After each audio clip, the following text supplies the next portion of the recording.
If you want to help MythVision podcast grow, you can join our Patreon. There are different tiers, as well as help out with PayPal. Thank you so much. Don't forget to like, subscribe, share, and comment.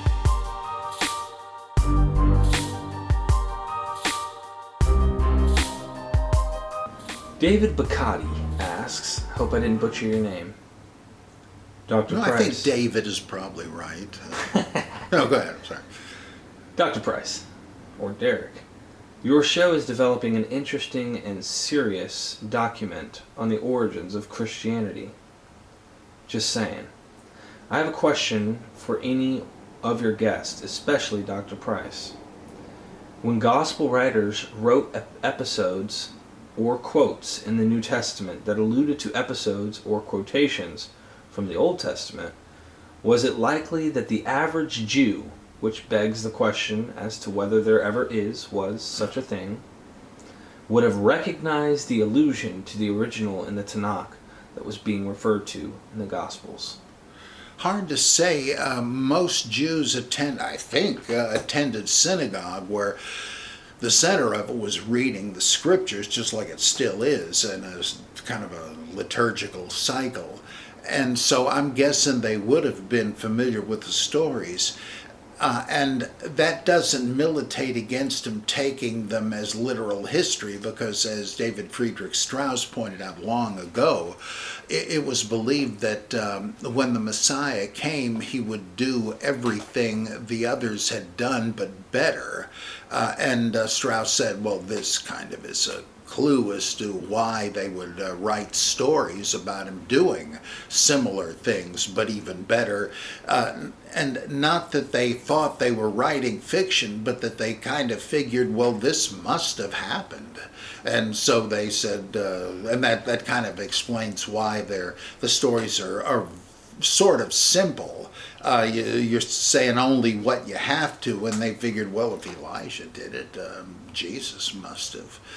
And so, I think they would have, and they would have said, well, there you go. This was the fulfillment of prophecy and typology. And so it would make sense to me. And so did those who rewrote the Old Testament stories into Jesus stories think they were recording history? They may well have. It's hard to say. That begs the question also, who's the audience these Gospels or New Testament writings are for? This can go into the Gentile question of how would they know, but obviously they would have to be around probably a Jew of some sort who's familiar and teaching them, look, these are the stories and these might be where they come from. So the question then becomes, like, who's this being read to? Who are your audience? Is it the average Joe Schmo? Can they actually even read, some of these people? Or is this targeted to other people who are educated enough to read and know what they're doing, and they have like an audience that they are preaching this to? It's an interesting question. I would like to ask on that, if you don't mind following through with his question. If the Jews who are reading this obviously are acquainted with the Tenakh enough to know, oh yeah, that's Moses passing through, Elijah, here's a quote. We know that's from our Holy Scriptures. Are they reading this stuff in synagogues? Do you think these Gospels floated around in synagogues at all? Or do you think that they would even allow that to enter somewhere like that? Or were there different places like a synagogue, but for Christians? Well, that's not at all unlikely, given that there were a bunch of Jewish Christians, and if they were booted out of the regular synagogues, and I believe there's some debate about that, but I still think that's the case. At around 80 or 90, a curse was added to the prayer called the 18 Benedictions, which basically tries to smoke out any heretics, because they're not going to pray to condemn themselves, and that was probably what is being referred to in the Gospel of John, where it says the days are coming when those who kill you will think they're doing a service to God. And chapter 9, it says that it's anachronistic, but it says that the Jews had already sent out a ruling that anybody that believed in Jesus was persona non grata at the synagogue. You couldn't come anymore. Well, just like people do today when they split, they maintain probably the church order they knew. They just have different scriptures to read in addition to the old ones, or instead. We know there was a synagogue of the Marcionites, so-called, because a plaque that would have been on the outside of the building, I guess, says Synagogos of the Marcionites. So there were their churches or synagogues, because it didn't have an exclusive Jewish connotation. It just meant a place where people are assembled together, very much like ecclesia. Let's see. And in fact, Michael Goulder wrote a book called Midrash and Lection in Matthew, where and this is sort of a radical theory that a lot of people have shied away from. I'm not convinced of it, but it is interesting. Bishop Spong became a big adherent of this, and his notion was that you can trace parallels between some ancient Jewish lectionary, that is, what passages would be read in synagogue in what order for different holidays and stuff. He says you can coordinate the material in Matthew and eventually, I think he said, in Mark and Luke, to that, implying that, yeah, these things were written as lectionary readings, liturgical readings for a Jewish Christian synagogue. And let's see, as to Gentiles, well, apparently a lot of the so-called God-fearers or pious Gentiles, etc., they attended synagogue because they wanted to hear the scriptures read. That's why it's difficult to be sure who is the target audience for the Epistle to the Hebrews. It presupposes familiarity with scripture, but there's no reason to think that educated Gentiles that attended synagogue were not in view. We just don't know. It would make sense either way.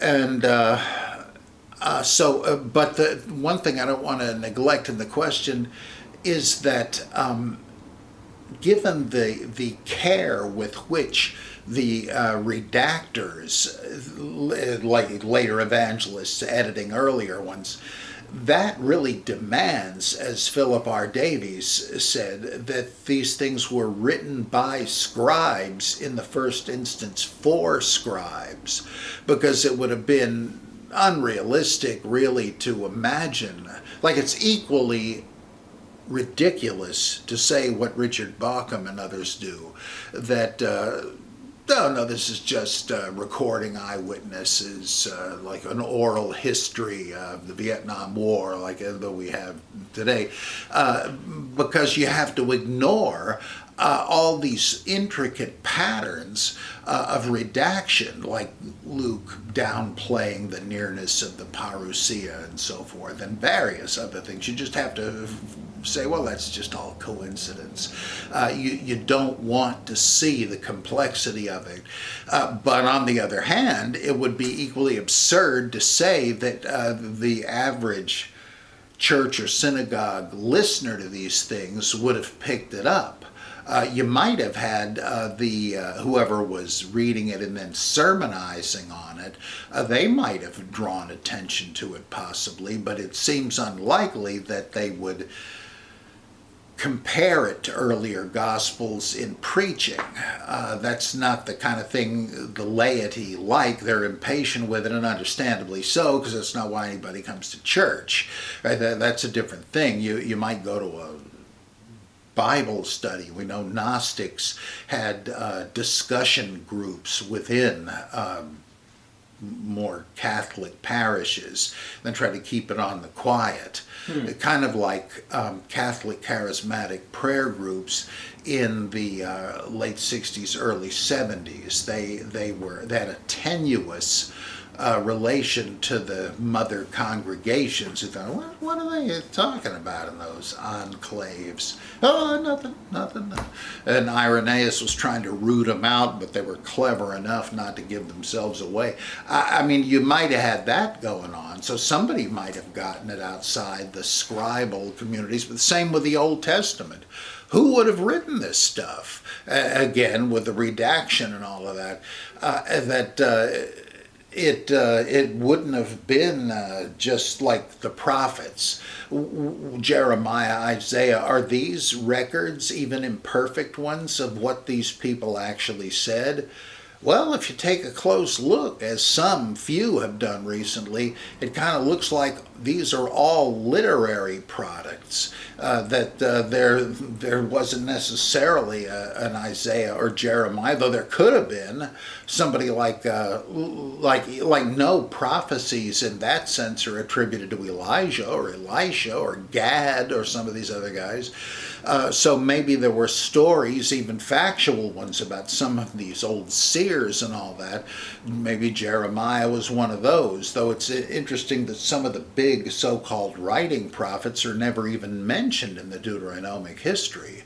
And there are patterns that appear there about what prophets' careers are like and so on. The laments of Jeremiah within the book, I mean, there's also the Book of Lamentations, but they and a lot of the stuff in Job appeared to be lament psalms that would have been used in the temple that have just been taken up into this, as if that's so you get fictitious characters like the weeping prophet Jeremiah. Well, who knows if that was true? It's just that they were attributing to him these things, or like in Jonah, that's clearly one of the old lament psalms. But they figured, well, that would kind of, if I was getting digested by a whale, I might call out to God. So, I mean, in all these cases, did the common people know all the details of the Torah and the differences between the Exodus and Deuteronomy versions? Well, certainly not. There must have been leaders who did, and they would emphasize some things and not others. Were those law codes ever enforced? Is there any way they could have been? Or are they like Plato's Laws or Plato's Republic or Thomas More's Utopia, a kind of a manifesto for the way Jews ought to live? But whether or not most people did, they probably didn't. Like at the time of the Pharisees, the most popular sect, other Jews respected them and thought they were probably right, but they couldn't exercise the care to live that way. And that might reflect, so that might imply the Pharisees were sort of like the Hasidim today, who go much farther than average pious Jews do.